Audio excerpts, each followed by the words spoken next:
తాకట్లో ఉన్న బంగారాన్ని విడిపించి ఆ రోజున మార్కెట్ ధర కట్టి మిగిలిన డబ్బును మీకు అందిస్తుంది కొమ్మూరి గోల్డ్.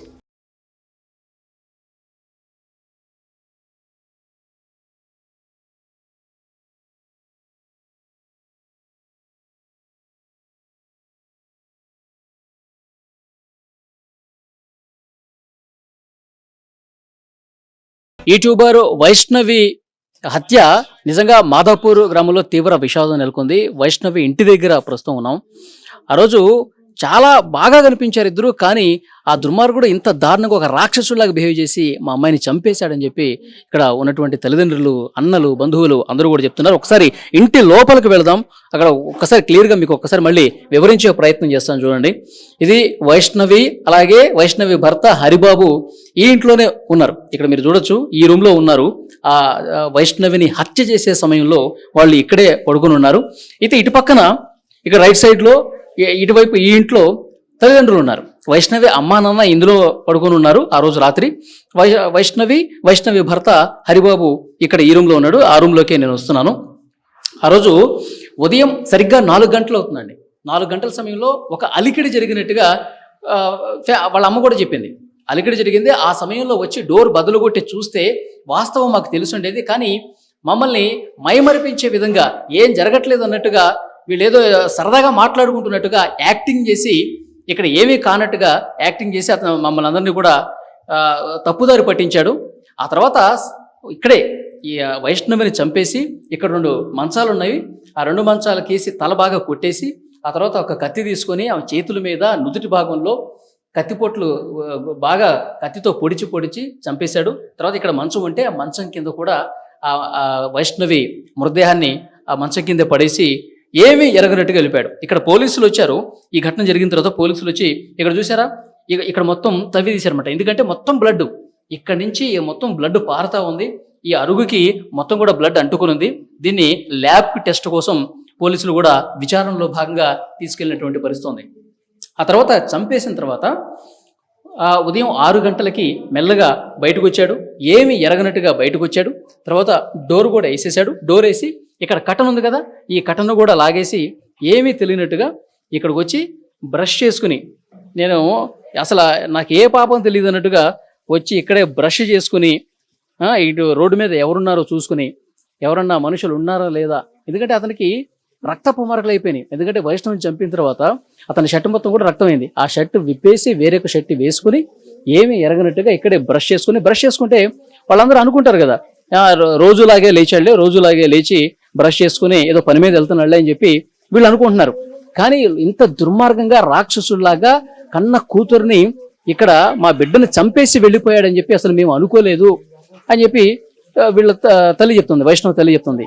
వీడు వెళ్ళిపోయిన తర్వాత అక్కడ బైక్ తీసుకుని ఇక్కడ బ్రష్ చేసుకుని బైక్ తీసుకుని ఫాస్ట్గా వెళ్ళిపోయాడు. తర్వాత ఇతను వెళ్ళిపోయిన తర్వాత అరగంట అవుతుంది, గంట అవుతుంది, గంటన్నర అవుతుంది. ఏంటి అమ్మాయి ఇంకా లేవలేదు, 4 నెలల గర్భం ఉంది. తర్వాత ఉదయాన్నే ప్రతిరోజు పిలిచేది, అమ్మని పిలిచేది, ఏదైనా తీసుకురమ్మని చెప్పి అడిగేది. ఏదైనా వామిటింగ్ వస్తుంటే బయటకు వచ్చి వామిట్ చేసుకునేది. కానీ అసలు ఏమాత్రం అలికిడలేదు ఏంటని చెప్పి డోర్ తీసి చూశారు.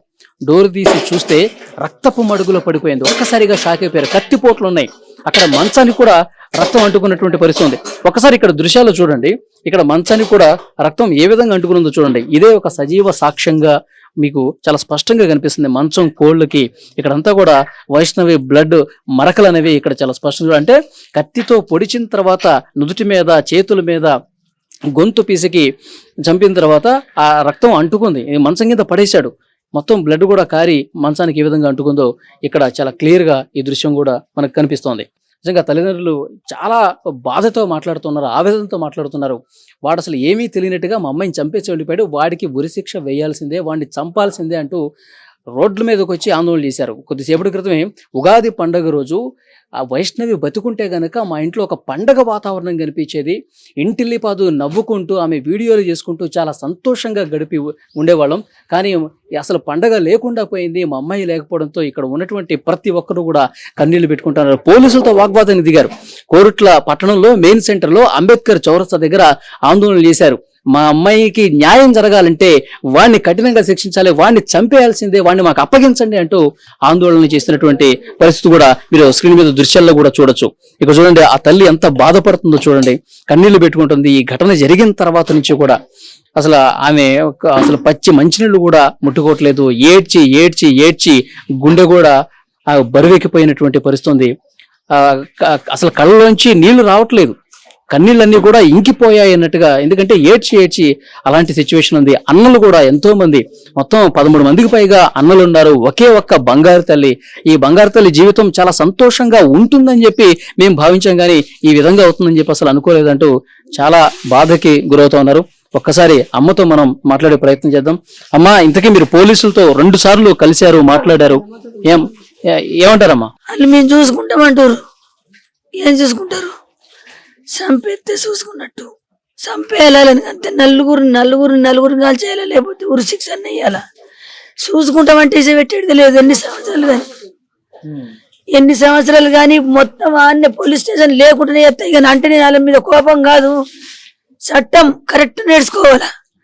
ఎందుకంటే ఒక పిల్లని చంపిర్రా, పోయాలి వాళ్ళు పిల్లలను చంపి పోలీస్ స్టేషన్లో కలిసిరా, వాళ్ళని బరాబరి చంపాలా. నువ్వు వాళ్ళకు న్యాయం జరిగి చూడేంది, నేను పోలీస్ స్టేషన్ లేచిన అనుడేంది, వాళ్ళని మంచి కాపాడుడేంది, నా బిడ్డ చచ్చిపోయిన బిడ్డను పట్టించుకోపోవడం ఏంది. నాకు ఇది ఒకటే నచ్చలేదు. నా బిడ్డని చంపిన అసలు చాలా మంది చెప్తా ఉన్నారు, అమ్మాయికి అసలు పెళ్లి ఇష్టం లేదు, వీడిని వేసుకోవటం అసలు ఇష్టం లేదు. సరే వాడేదో మందు దాగి నువ్వంటే మంచిగా చూసుకుంటానని చెప్పి అంటేనే అప్పుడు మీరు బలవంతంగా చేశారంట కదా.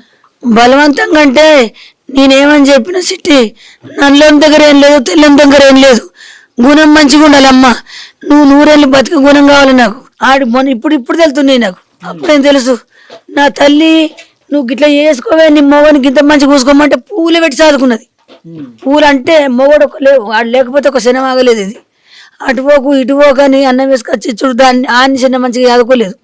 ఆ చుడుదాన్ని ఎట్లా ఏం పబ్బుద్ది అయింది, ఎట్లా ఏం పబ్బుద్ది అయింది అయ్యా చెప్పు. ఇప్పుడు ఏమన్నా ఉంటే వెళ్ళిపో, నా బిడ్డకు మొగలు లేకున్నా సరే. నువ్వు ఎవరైనా నేను ఎత్తుకొని పోతే నా బిడ్డ నాకు మిగిలిపోవు కదా. సంపద గొడవలు జరుగుతున్నాయంట కదా కొన్ని రోజుల నుంచి. ఎట్లా జరుగుతున్నాయి గొడవలు? పిల్లమ్మల గొడవలు ఏం లేవు. తల్లి దాని కొడుకులు 3 కలిసి దాన్ని చంపుతావా చంపవా? నీకు ఇవ్వరిదాకా చెప్పిందా?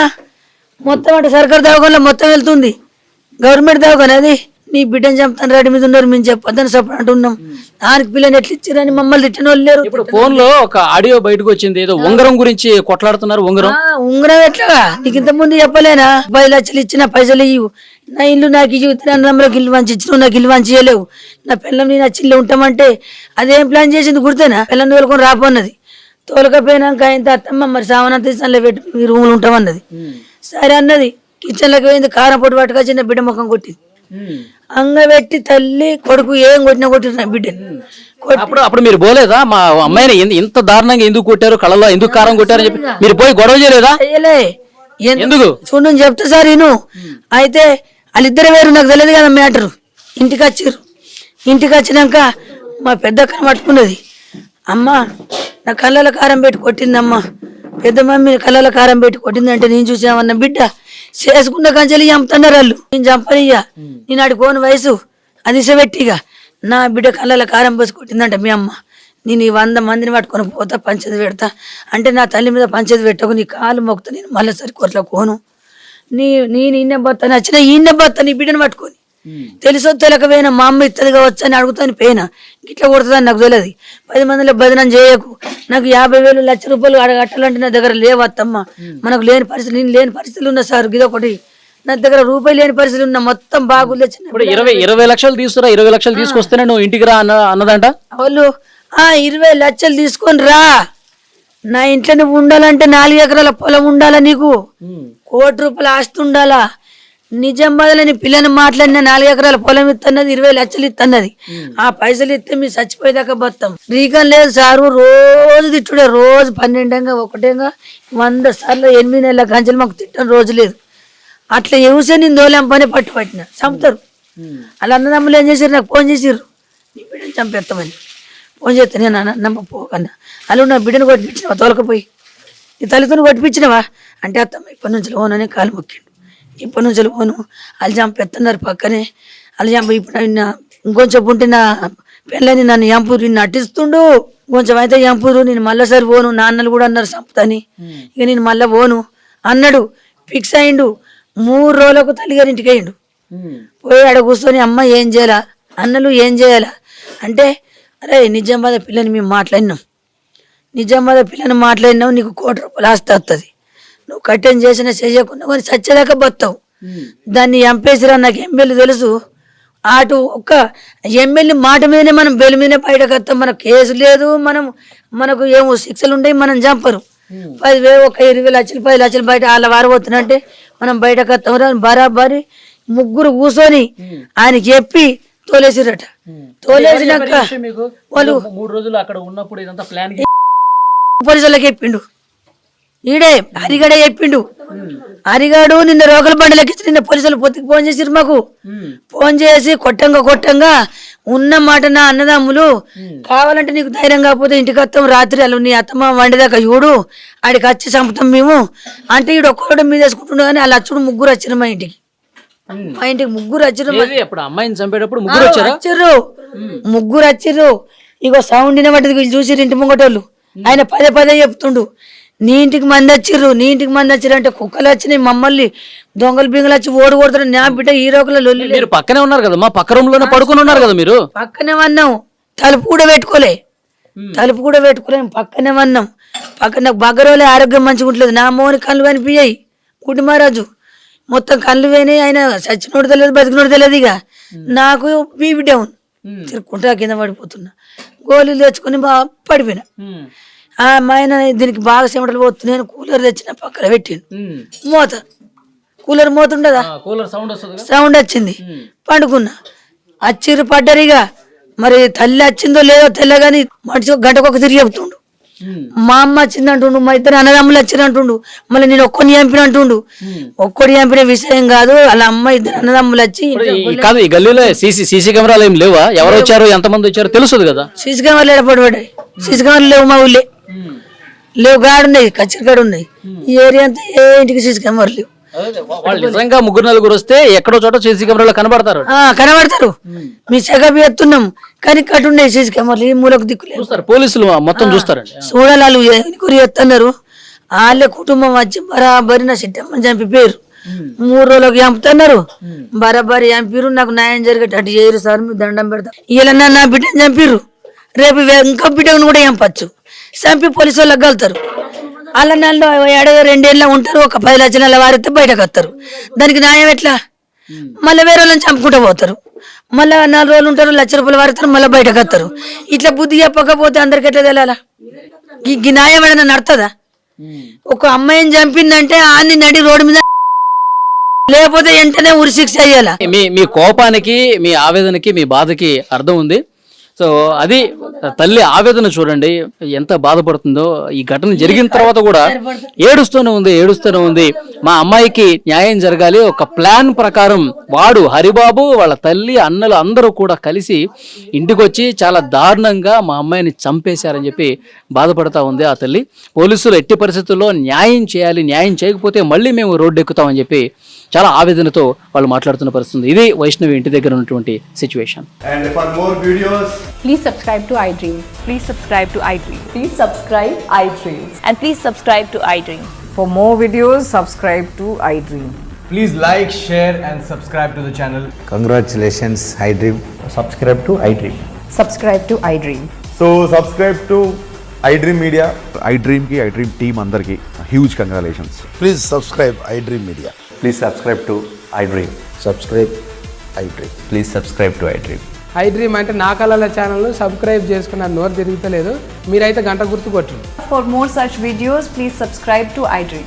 Subscribe to iDream. Please subscribe to iDream. Please subscribe iDream Media. Please do subscribe to iDream. Please subscribe to iDream Media. For best entertainment and information, please subscribe iDream. And don't forget to subscribe to iDream.